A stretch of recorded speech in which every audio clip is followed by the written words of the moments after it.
కళ్ళారా చూద్దాం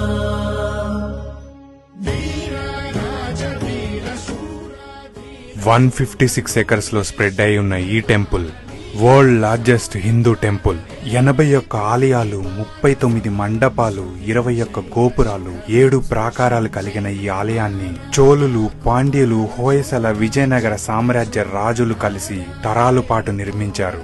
ఇదే మన తమిళనాడులోని శ్రీరంగం. శ్రీరంగం అనగానే ప్రతి ఒక్కరికి గుర్తొచ్చేది మాత్రం ఈ రాజగోపురం. ఇది నిజంగా గోపురాలకే రాజు. 13 అంతస్తులు, 236 అడుగుల ఎత్తుతో ఉన్న ఈ గోపురం ఏషియాలోనే అతిపెద్ద గోపురం. అయితే ఇది నిర్మించటానికి దాదాపు 400 ఏళ్లు పట్టింది.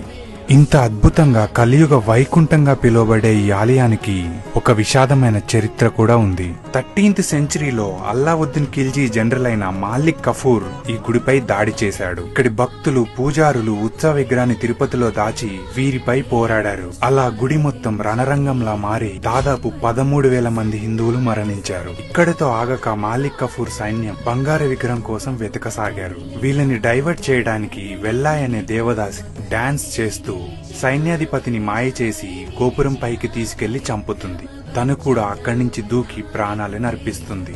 మీరు చూస్తే గుడిలో 20 గోపురాలు రంగులతో అద్భుతంగా ఉంటే ఒక్క ఈ గోపురం మాత్రమే తెల్లగా ఉంటుంది. తన త్యాగానికి గుర్తుగా ఈ గోపురాన్ని ఎప్పుడు తెల్లని సున్నంతో ఉంచుతారు. చూశారు కదా, శ్రీరంగం ఒక ఆర్కిటెక్చరల్ మార్వెలే కాదు, ఎన్నో త్యాగాలతో మన కోసం దాచిన ఒక అద్భుతం.